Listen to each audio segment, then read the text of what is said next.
वो राष्ट्रीय आय basically 3 method से मेजरमेंट की जाती है।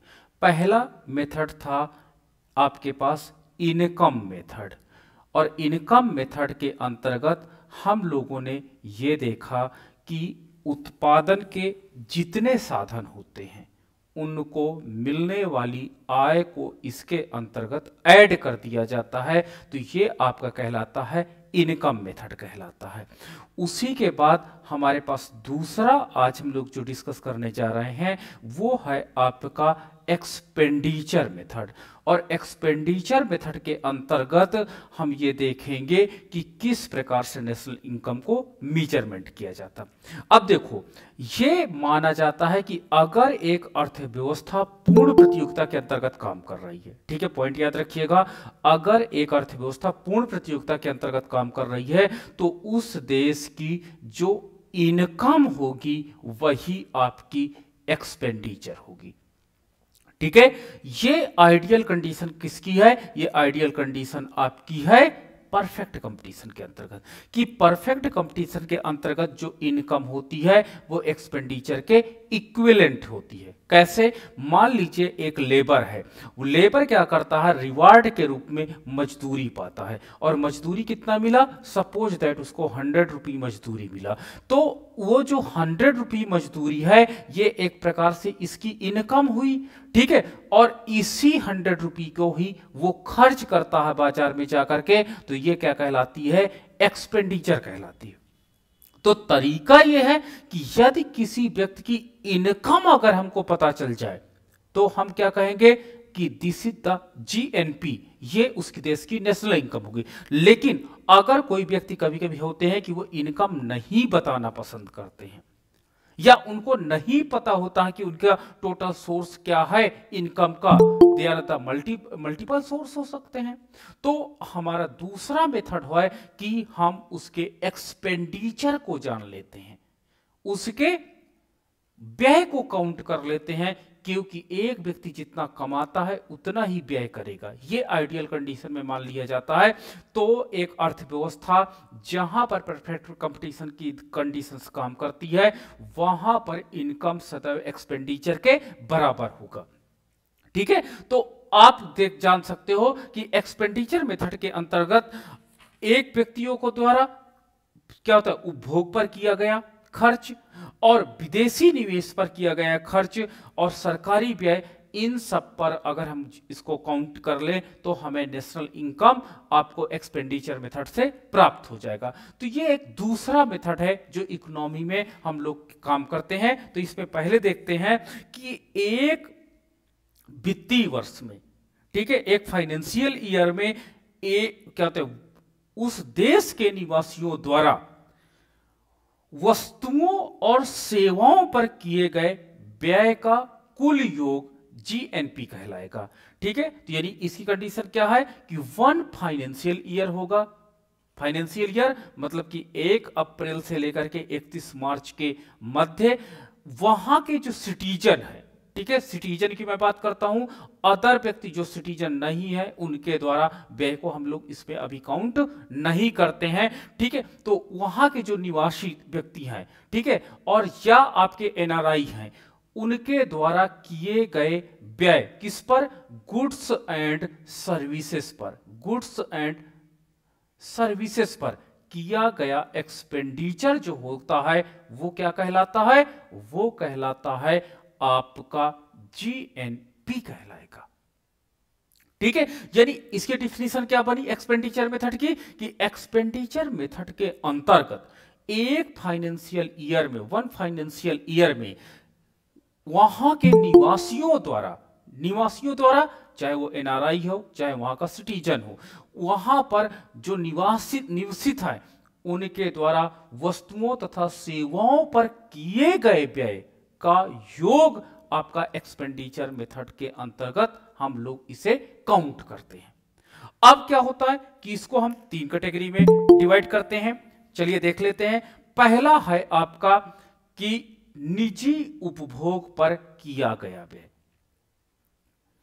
निजी उपभोग पर किया गया व्यय। अब आप देखते हो कि वहां के लोग क्या करते हैं, अपने प्राइवेट कंजप्शन पर ज्यादा खर्च करते हैं। एक लेबर है, वो जाता है बाजार में, मजदूरी करता है, इनकम पाता है, उससे आटा, दाल, चावल, कपड़े, पेन, पेंसिल आदि चीजें खरीदता है। तो ये जो एक्सपेंडिचर किया, ये उपभोग पर किया गया व्यय कहलाएगा। ठीक है, उपभोग पर किया गया व्यय। अब याद रखना, वस्तुएं दो प्रकार की होती हैं। एक वस्तु होती है आपकी ड्यूरेबल कमोडिटी और दूसरी कमोडिटी कहलाती है नॉन ड्यूरेबल कमोडिटी। पॉइंट याद रखिएगा, ड्यूरेबल और नॉन ड्यूरेबल दो प्रकार की कमोडिटी होती है, जिस पर आपके पास एक को हम कहते हैं टिकाऊ वस्तु, ठीक है, जिसको कहते हो आप ड्यूरेबल कमोडिटी, इंग्लिश में ड्यूरेबल कमोडिटी, और दूसरी होती है नॉन ड्यूरेबल कमोडिटी। तो क्या होती है, विनाशकारी या गैर टिकाऊ वस्तु, हम उसको कह सकते हैं गैर टिकाऊ वस्तु, इसको हम लोग कहते हैं नॉन ड्यूरेबल कमोडिटी। तो एक उपभोक्ता क्या करता है कि वो निजी उपभोग पर दो प्रकार की वस्तुओं पर व्यय करता है, टिकाऊ वस्तु पर और गैर टिकाऊ वस्तु पर। अब इसकी डिफिनीशन क्या होगी, टिकाऊ वस्तु और गैर टिकाऊ वस्तु की? तो इसकी डिफिनीशन में बहुत क्लियरली देख लीजिएगा, जिन वस्तुओं का प्रयोग उपभोक्ता द्वारा एक बार किया जाता है वो नॉन ड्यूरेबल कमोडिटी कहलाती है। यानी उस फाइनेंशियल ईयर में जो एक्सपेंडिचर, जैसे हमने क्या किया, आटा, दाल, चावल पर किया एक्सपेंडिचर, एक बार खाना खा लिए, खत्म, ठीक है, एक बार प्रयोग किए, खत्म, तो वो कमोडिटी कहलाती है गैर टिकाऊ, जो नॉन ड्यूरेबल कमोडिटी कहलाएगी। जैसे हमने 1 लीटर दूध लिया चाय बनाने के लिए, तो दूध पर किया गया व्यय क्या कहलाएगा, नॉन ड्यूरेबल कमोडिटी कहलाती है। तो एक उपभोक्ता सबसे पहले क्या करता है, अपने आवश्यकताओं के अनुरूप नॉन ड्यूरेबल कमोडिटी पर खर्च करना पसंद करता है, ठीक है। और दूसरा आपके पास क्या होता है, ड्यूरेबल कमोडिटी होती है। ड्यूरेबल कमोडिटी वो कमोडिटी होती है जिनका प्रयोग एक उपभोक्ता एक से अधिक बार संपादित कर सके। एक से अधिक बार संपादित करने का मतलब होता है कि उसका प्रयोग काफी दिनों तक कर सकता है, साल, 2 साल, 4 साल, 10 साल, ठीक है, तो वो कहलाती है टिकाऊ वस्तु। तो निजी उपभोग जो होता है उसको हम जब क्लासिफिकेशन करते हैं तो दो प्रकार का क्लासिफिकेशन हमको मिलता है, और ये ड्यूरेबल और नॉन ड्यूरेबल कमोडिटी के रूप में हम लोग इसको कन्वर्ट कर लेते हैं, और उसके आधार पर हम लोग जीएनपी की गणना करते हैं। तो ये पॉइंट आप याद रखिएगा।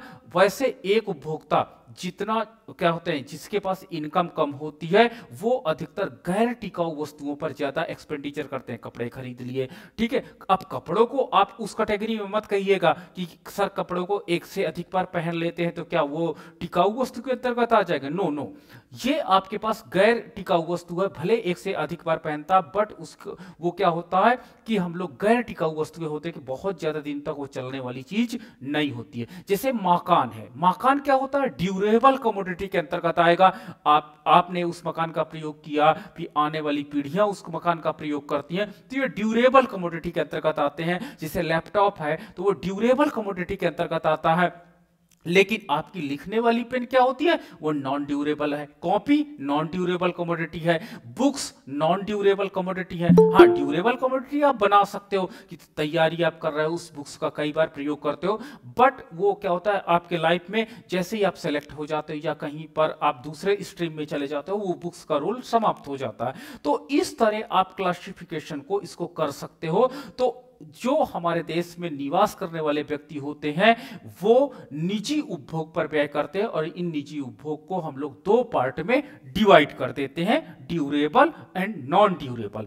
अब ये देखिए गुड्स की बात हो गई, ये जो आपको मैंने डिस्कस किया दैट इज कॉल्ड गुड्स, और यहीं पर वो बात करते हैं सर्विसेज की हम बात करते हैं। जैसे मैंने क्या किया, डॉक्टर को दिखाया, तो डॉक्टर को जो दिखाया तो डॉक्टर की फीस मैंने पेमेंट किया, तो ये सर्विसेज पर किए गए एक्सपेंडिचर को शो करता है, ठीक है। तो निजी उपभोग चाहे वो वस्तुओं का हो और चाहे सर्विसेज का हो, सेवाओं के अंतर्गत क्या होता, उसकी यूटिलिटी हमको महसूस होती है, बट वस्तु हमको भौतिक रूप में दिखाई नहीं पड़ती है। ठीक है, आप जैसे मकान देख सकते हो, कार देख सकते हो, साइकिल देख सकते हो, बाइसिकल और आपका मोटरसाइकिल देख सकते हो, लैपटॉप देख सकते हो, बट सर्विसेज को आप देख नहीं सकते हो। You can gain the utility from that item. उन चीजों से आप यूटिलिटी ग्रहण करते हो। जैसे मोबाइल फोन है, मोबाइल फोन के नेटवर्क को आप नहीं देख सकते हो। ठीक है, आप क्या कर सकते हो, उससे बात कर सकते हो, उस पर पैसा खर्च कर सकते हो, बट वो दिखाई नहीं पड़ती। तो उन कमोडिटीज को, उनको हम सर्विसेज के अंतर्गत रखते हैं और इससे हम ये लोग क्या करते हैं, यूटिलिटी गेन करते हैं। तो एक उपभोक्ता, चाहे वो निजी वस्तुओं पर किया गया व्यय, वो चाहे आपका टिकाऊ वस्तु हो या गैर टिकाऊ वस्तु हो, या सर्विसेज पर किया गया व्यय जो है वो निजी उपभोग पर किया गया व्यय कहलाता है। ये पॉइंट आपका इंपॉर्टेंट है एंड नोटेबल है। ठीक है, तो ये पॉइंट याद हो गया कि प्राइवेट कंजप्शन, जिसे हम लोग सीपी कहते हैं, ठीक है, प्राइवेट निजी उपभोग पर किया गया व्यय कहलाता है। चलो अब दूसरा पॉइंट क्या है, सेकेंड पॉइंट है सकल घरेलू निजी निवेश। सकल घरेलू निजी निवेश। सकल घरेलू निजी निवेश का मतलब होता क्या है कि मान लीजिए आपके पास कुछ पैसे हैं, उस पैसे से आपने अपने निजी उपभोग को तो संपादित कर दिया। ठीक है, आपके पास मान लीजिए 2000 रुपए है, 500 रुपए का आटा दाल चावल और आपने कुछ सामान खरीद लिया। तो अब आपके पास 2000 रुपये में से 500 रुपए का आपने सीपी पर खर्च कर दिया। अब आपके पास कितना बचा, 1500 रुपए बचेगा। तो ये 1500 रुपए एक अर्थव्यवस्था में क्या होता है, निवेश कर देते हैं लोग। अगर आपने अपने देश के अंदर निवेश कर दिया तो वो क्या कहलाएगा, सकल घरेलू निजी निवेश कहलाएगा। लेकिन अगर आपने इस 1500 रुपए को विदेश की कोई कंपनी जो अमेरिका में चलती है, इंग्लैंड में चलती है, वहां पर इन्वेस्टमेंट कर दिया तो वो क्या कहलाएगा, सकल विदेशी निजी निवेश। कि आपके देश से कितना निवेश विदेशों में हो गया है। ठीक है, तो ये आपके पास अगर आपके द्वारा बची हुई इनकम को क्या करते हैं, निवेश कर देते हैं अपने देश के अंतर्गत, तो वो निवेश क्या कहलाता है, सकल घरेलू निवेश की संज्ञा दी जाती है। तो एक उपभोक्ता क्या करते हैं कि अपनी बची हुई आय में से, जो उपभोग के परिणाम स्वरूप बचती आय है, उस बची हुई आय से अपने निवेश को संपादित कर सकता है। ठीक है, और वो निवेश किस प्रकार का है, ये आपको क्लासिफिकेशन करना पड़ेगा कि वो अपने देश में निवेश कर रहा है या विदेशों में निवेश कर रहा है। इस पॉइंट को आपको डीपली सोचना होगा। ठीक है, तो इसके अंतर्गत क्या करते हैं कि जैसे वो क्या करता है, अपने आवास को बना लेता है, ठीक है, अपने मकान को नया बना लेता है, तो ये एक प्रकार का इन्वेस्टमेंट हो जाता है। ठीक है, फैक्ट्रियों की बिल्डिंगें बन जाती हैं, बिल्डिंग्स बन जाती हैं, तो वो हो जाएगा। मशीनों पर किया गया खर्च, ये निवेश कहलाता है। इसी प्रकार पूंजीगत पदार्थों पर किया गया निवेश, पदार्थों पर किया गया निवेश, ये निजी निवेश कहलाता है। और इसी प्रकार अगर मान लीजिए आपने कोई, जैसे मोटरसाइकिल की एजेंसी है और आपने मोटरसाइकिल खरीद लिया और अपने गोदाम में रख दिया, तो ये भी एक प्रकार का निवेश ही कहलाता है। तो ये हमारे पास क्या कहलाता है, सकल घरेलू निवेश कहलाता है। ठीक है, तो लेकिन आप याद रखना, क्रय और विक्रय को हम लोग कभी भी निजी निवेश के अंतर्गत नहीं काउंट करते हैं। क्रय और विक्रय को एक तरफ से खरीदो, दूसरी तरफ से बेच दो, तो this is not called investment. इसे हम लोग इन्वेस्टमेंट की कैटेगरी के अंतर्गत नहीं रखते हैं। तो केवल और केवल क्या होता है, इन्वेस्टमेंट की डिफिनीशन याद रखना, निवेश क्या होता है, हम अपने पूंजी के प्रयोग के द्वारा पुनः पूंजी का जन्म दे, वो एक्टिविटी निवेश कहलाती है। मतलब हम मुद्रा से मुद्रा को अर्न करें, मनी से अगर हम मनी अर्न करते हैं, तो ये जो मनी इन्वेस्टमेंट की जाती है, ये आपकी इन्वेस्टमेंट मनी कहलाएगी, निवेशित मनी कहलाएगी। यानी मुद्रा का वो भाग जो पुनः मुद्रा हमें प्रदान करता है वो निवेश कहलाता है, लेकिन मुद्रा का वो भाग जो पुनः मुद्रा हमें नहीं प्रदान करता वो निवेश नहीं कहलाता है। ये पॉइंट आपको याद रखना पड़ेगा। मान लीजिए कोई ऐसी चीज आपने परचेज कर लिया जो आपको पुनः मुद्रा नहीं दे पा रहा है, तो वो क्या कहलाएगा? वो इन्वेस्टमेंट नहीं कहलाएगा। सपोज दैट मैंने एक बुक खरीदी, अगर उस बुक को पढ़ने के बाद मेरे नॉलेज इनहेंस कर गया, मेरा नॉलेज बढ़ गया, तो वो इन्वेस्टमेंट कहलाएगा। लेकिन मैंने एक बुक खरीदी और उस बुक को ला करके चुपचाप रख दिया अलमीरा में, तो ये इन्वेस्टमेंट नहीं कहलाएगा। ठीक, एक मकान है जिसको मैंने रहने के लिए खरीदा, बट ना तो उस मकान को हम रेंट पे दे रहे हैं और ना ही मैं उस मकान में रह रहा हूं, तो ये इन्वेस्टमेंट नहीं कहलाएगा। एक बाइक, मैंने बाइक एक खरीदता हूं, ना तो मैं स्वयं चलाता हूं ना तो किसी को चलाने देता हूं, तो this is not called investment. निवेश वो पूंजी होती है जो पुनः आपको आय प्रदान करे। ये कंडीशन इंप्लीमेंट होना बहुत इंपॉर्टेंट होता है। तो आपको इन्वेस्टमेंट के डिफिनीशन को प्रॉपरली देखना होगा कि एक देश के लोग, सपोज दैट पुराने जमाने के लोग आपने देखा होगा क्या करते थे, जितने गोल्ड की मनी करेंसी गोल्ड के क्वाइंस रहते थे, सिल्वर के क्वाइंस रहते थे, वो क्या करते थे, उस क्वाइंस को इन्वेस्टमेंट नहीं करते थे, होर्डिंग करते थे, संचय करते थे, और इकट्ठा करने के बाद मटके में रख करके जमीन के अंदर क्या करते थे, दबा देते थे। तो जब जमीन के अंदर दबा देते थे तो वो जो क्वाइंस जमीन के अंदर दबाए जाते थे, इसको आप किसी भी कैटेगरी में इन्वेस्टमेंट की श्रेणी में नहीं ला सकते हो। इन्वेस्टमेंट की श्रेणी में लाने के लिए बहुत इंपॉर्टेंट है कि उस इन्वेस्टमेंट से हमको फिर से मनी रीजनरेट हो सके। ठीक है, ये पॉइंट आपका इंपॉर्टेंट हो जाता है कि इन्वेस्टमेंट, तो एक देश के निवासी अगर अपने देश में इन्वेस्टमेंट करते हैं, यानी आपका यूटिलिटी इनहेंसिंग एक्टिविटी में लगाते हैं, उपयोगिता वृद्धि वाले कोई क्रियाकलाप में लगाते हैं, तो उसे हम लोग सकल घरेलू निवेश की कैटेगरी के अंतर्गत रखेंगे, अन्यथा नहीं रखेंगे। ठीक है, एक बच्चे को हम लोग क्या करते हैं, कोई ऐसी चीज देते हैं, ठीक है, जिससे उसका सेटिस्फैक्शन लेवल बढ़े, वो खुश रहे, वो खेले, तो हम क्या कहेंगे, दिस इज द इन्वेस्टमेंट, क्योंकि वो ब्रेन इस लेवल को उसको इंप्रूव कर रहा है, उसके शारीरिक विकास में उसको मदद कर रहा है, तो वो इन्वेस्टमेंट कहलाएगा।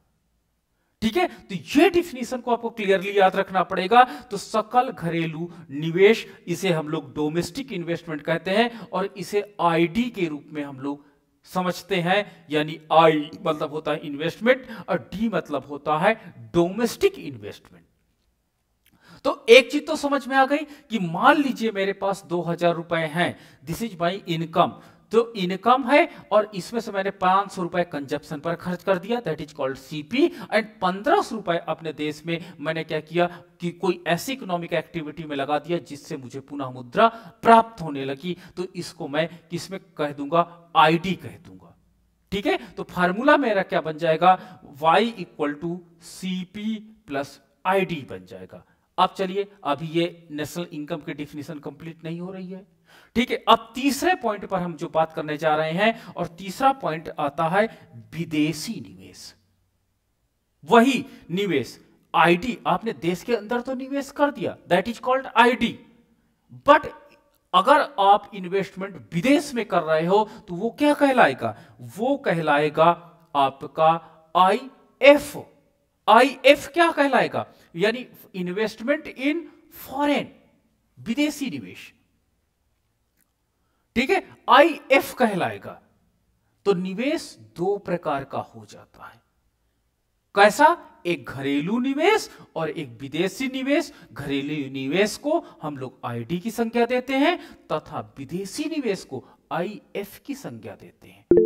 तो चलिए, मैं तीसरी हेडिंग आपके साथ शेयर कर रहा हूं कि तीसरी हेडिंग आपकी बन जाती है विदेशी निवेश। विदेशी निवेश, और विदेशी निवेश को हम लोग IF कहते हैं, इन्वेस्टमेंट इन फॉरेन कंट्रीज के नाम से जाना जाता है। और इसका सीधा मतलब है, IF का सीधा मतलब क्या है? IF का सीधा मतलब है difference between export and import. Difference between export and import, यानी विदेश में किए गया निवेश आयात तथा निर्यात के अंतर को कहा जाता है। ठीक है, यानी हमारे पास अगर सरप्लस है, यहां पर इफ देखो, कंडीशन देखो, if x is greater than m है, तो हम क्या कहेंगे? IF having the positive value, having the positive values. IF की वैल्यू क्या है? पॉजिटिव है, यानी आपके देश में जो विदेशी निवेश है उसका मान धनात्मक है, सरप्लस है, एक्सेस है। लेकिन अगर इफ दूसरा क्या है? x minus m equal to 0, तो इसका मतलब क्या हुआ कि अर्थव्यवस्था में जितना आप आयात कर रहे हो, जितना निर्यात कर रहे हो, उसका अंतर 0 है। अतः IF क्या होगा? वो 0 वैल्यू रखेगा, यानी विदेश में जो किया गया निवेश है वो 0 हो जाएगा। और तीसरा है कि इफ x माइनस m क्या हो जाए? लेस देन, यानी निगेटिव वैल्यू कंटेन करने लगे। ठीक है, तो इसका मतलब होता है कि जो फॉरेन इन्वेस्टमेंट है वो आपका निगेटिव हो जाता है। ठीक है, तो ये फॉरेन इन्वेस्टमेंट की डिफिनीशन हो जाती है कि फॉरेन इन्वेस्टमेंट क्या होता है? x माइनस m का अंतर होता है। ये जो फॉरेन इन्वेस्टमेंट है, इट में बी पॉजिटिव, इट में बी 0, इट में बी निगेटिव, ये तीनों रोल में पाया जाता है। ठीक है, ये पॉइंट आपका इंपॉर्टेंट है। एक बार ये पूछ लिया गया था सिविल सर्विस नेट JRF के अंतर्गत कि क्या विदेशी निवेश ऋणात्मक हो सकता है, धनात्मक हो सकता है, तो आखिर क्यों? निम्न में से कौन सी कंडीशन इसके लिए सेटिस्फाई करती हैं? तो ये कंडीशन, तीनों कंडीशन आपको याद रखना पड़ेगा कि एक्सपोर्ट, अगर एक्सपोर्ट का मान, यहां पर देखिए कि अगर x का मतलब क्या हुआ कि export is greater than import, अगर आपके देश के का निर्यात बहुत ज्यादा है आयात की अपेक्षा, तो निश्चित रूप से आपके देश में विदेशी निवेश, आपका देश का विदेशी निवेश जो है वो धनात्मक मान रखता है, यानी आपके देश की मुद्रा किसी अन्य देश में इकोनॉमिक एक्टिविटी में, प्रोडक्टिव इकोनॉमिक एक्टिविटी में लगी हुई है। लेकिन अगर आपके देश में जितना आप एक्सपोर्ट कर रहे हो उतना ही अगर आप इंपोर्ट कर रहे हो, ये दूसरी कंडीशन प्रूफ कर रही है, तो इसका मतलब ये होता कि आपके विदेश, जो देश का विदेशी निवेश है उसका रेशियो 0 है, वो बहुत कम है। और आपका अगर एक्सपोर्ट जो है, export is less than import हो जाता है, तो हम क्या कहते हैं कि आपकी जो विदेशी निवेश का मान है वो 0 हो जाता है। तो इस प्रकार अब हमारा फार्मूला कितना इंप्रूव कर गया? तो मेरा फार्मूला अब इंप्रूव करके क्या बन जाता है कि जो हमारा एक्सपेंडिचर मेथड से नेशनल इनकम होता है, उपभोग पर किया गया निवेश, उपभोग पर किया गया व्यय, प्लस आपका घरेलू निवेश जिसे हम लोग ID कहते हैं, प्लस विदेश में किया गया निवेश, यानी IF को भी हमने समझ लिया। अब हमारे पास बचा सरकारी व्यय। सरकार आपसे टैक्स लेती है, सरकार जब आपसे टैक्स लेती है तो उस टैक्स के परिणाम स्वरूप करती क्या है? वो आप पर खर्च करती है, सरकारी व्यय। ठीक है, एक तो आपका निजी उपभोग व्यय होता है, निजी व्यय कहलाता है, और एक आपका होता है सरकारी व्यय होता है। तो सरकारी व्यय का मतलब क्या हुआ? सरकार जितना खर्च करती है, एक्सपेंडिचर करती है, उसे हम लोग सरकारी व्यय की कैटेगरी में रखते हैं। तो सरकारी व्यय सरकार द्वारा अर्थव्यवस्था में लोगों की उपयोगिता को बढ़ाने के लिए किया गया व्यय सरकारी व्यय कहलाता है। अगर सरकार द्वारा किए गए व्यय से समाज के लोगों को कल्याण नहीं बढ़ता है, उनकी यूटिलिटी इनहेंस नहीं होती है, तो उस प्रकार के व्यय को हम सरकारी व्यय की कैटेगरी में कभी भी नहीं रखेंगे। तो सरकारी व्यय के लिए यह अनिवार्य होता है कि वो लोगों को, जो अर्थव्यवस्था में रहने वाले लोग हैं, यहाँ के निवास करने वाले लोग हैं, उनकी यूटिलिटी को इनहेंस करे। ठीक है, तो तीसरा पॉइंट जो हमारा आ जाता है वो कहलाता है वस्तुओं तथा सेवाओं पर किया गया सरकारी व्यय। तो इसको हम चौथे पॉइंट के अंतर्गत रख लेते हैं। तो चौथा पॉइंट आपका होता है कि वस्तुओं और सेवाओं पर किया गया सरकारी व्यय। वस्तुओं और सेवाओं पर किया गया सरकारी व्यय कहलाता है। तो सरकारी व्यय का मतलब क्या हुआ कि जो हमारी अर्थव्यवस्था में किया जाने वाला व्यय है। अब कैसे सरकार कैसे व्यय करती है, पहला ए पॉइंट आप देख लीजिए कि सरकार कहां कहां पर व्यय करती है। तो सरकार केंद्र के माध्यम से, केंद्र सरकार की कितनी योजनाएं होती हैं, केंद्र सरकार के माध्यम से व्यय करती है। दूसरा, राज्य सरकार के माध्यम से व्यय करती है। और तीसरा आपके पास जो होता है वो स्थानीय सरकार के माध्यम से व्यय करती हैं। ये तीन प्रकार के व्यय के उनके सोर्स होते हैं। सेंट्रल गवर्नमेंट की बहुत ज्यादा स्कीम आती हैं। सेंट्रल गवर्नमेंट ने, जैसे ट्रेन है, सेंट्रल गवर्नमेंट की स्कीम आती है। नेशनल हाईवेज है, सेंट्रल गवर्नमेंट की स्कीम आती है। हॉस्पिटल्स में भी काफी आ जाते हैं जो सेंट्रल गवर्नमेंट से स्पॉन्सर्ड होते हैं। ठीक है, उसी प्रकार अब आपका राज्य की बात आती है। तो जो राज्य है, राज्य काफी मदों पर, जैसे आपका एग्रीकल्चर है, स्कूल एजुकेशन है, ठीक है, आपके पास हॉस्पिटल्स हैं, इन पर सरकार व्यय करती है। और स्थानीय शासन, जैसे ग्राम पंचायत है, ग्राम पंचायत क्या करती है आपका, वो व्यय करती है। तो ये जो व्यय किया जाता है इन सभी के द्वारा, अगर इनके व्यय के मान को जोड़ लिया जाए तो हम कह सकते हैं कि ये गवर्नमेंट एक्सपेंडिचर है। ये आपको वस्तुएं प्रदान करते हैं और साथ ही साथ आपको सेवाएं भी प्रदान करते हैं। ऐसा नहीं कि केवल वस्तुएं प्रदान करें, बल्कि ये सेवाएं भी प्रदान करते हैं। तो वस्तुओं तथा सेवाओं दोनों को प्रदान करते हैं। और अब देखिए, जैसे क्या होता है, पुलिस तथा सेना पर व्यय करना, तो सेना पर कितना कौन व्यय करता है, आप कह सकते हो कि केंद्र सरकार व्यय करती है। तो ये सेना पर किया गया व्यय, जो इन पर किया जाता है व्यय, वो हम नेशनल इनकम के अंतर्गत काउंट करते हैं, जोड़ते हैं। उसी प्रकार आपके देश में स्थानीय शासन करती है, राज्य सरकार स्कूल एजुकेशन पे करती है, स्कॉलरशिप पे करती है। ठीक है, आपके यहाँ ड्रिंकिंग वाटर अवेलेबिलिटी पे काम करती है। गांव में स्थानीय सरकार गांव में क्या करती है, रोड खड़ंजा लगवाती है। ठीक है, स्थानीय पशुओं का टीकाकरण के लिए काम करती है। ठीक, काफी काम करती है। तो इस प्रकार का जो सारा व्यय होता है, वस्तुओं तथा सेवाओं पर किया गया व्यय, ये स्थानीय सरकार, राज्य सरकार और केंद्र सरकार के माध्यम से संपादित किया जाता है, जिसको हम इसके अंतर्गत काउंट कर लेते हैं। तो ये जो आपका एक्सपेंडिचर मेथड होता है, ये 4 पॉइंट को लेकर के चलता है। ये पॉइंट याद रखना, 4 पॉइंट को लेकर के ही ये काम करता है। और चारों पॉइंट मैंने आपके साथ डिस्कस किए। सबसे पहले आपका आता है निजी उपभोग पर किया गया व्यय। मैं फिर से इसको हाईलाइट कर रहा हूं, निजी उपभोग पर किया गया व्यय को हम लोग काउंट करते हैं, इसको हम लोग सीपी से डिनोट करते हैं। फिर दूसरा पॉइंट जो आपका सकल घरेलू निवेश पर किया गया व्यय, सकल घरेलू निजी निवेश पर किया गया व्यय को हम लोग आईडी कहते हैं। ये दूसरा आपका एक्सपेंडिचर मेथड है, क्योंकि इन्वेस्टमेंट भी एक प्रकार का एक्सपेंडिचर ही माना जाता है। तीसरा आपका है विदेशी निवेश पर किया गया व्यय। और विदेशी निवेश का मतलब होता है कि हम अब्रॉड में कितना इन्वेस्टमेंट कर रहे हैं। It will be depend upon the volume of expenditure and export and import volume पर डिपेंड करता है, और उसके आधार पर हम इसका डिटर्मिनेशन कर सकते हैं। तो विदेशी निवेश पर किया गया। और चौथा हमारे पास है कि वस्तुओं तथा सेवाओं पर किया गया सरकारी व्यय को हम लोग सम्मिलित करते हैं। तो ये हम देख सकते हैं। ये 4 प्रकार का आपको डिफाइन कर दोगे, अगर आपको समझ में आया है तो इन चारों को अगर आप ऐड कर देते हो तो ये जीएनपी यानी आपकी नेशनल इनकम को रिप्रेजेंट करने लगेगा। तो अब मेरा फार्मूला क्या बन जाता है, चलिए देख लेते हैं कि फार्मूला हमारा क्या बन जाता है। GNP according to expenditure method,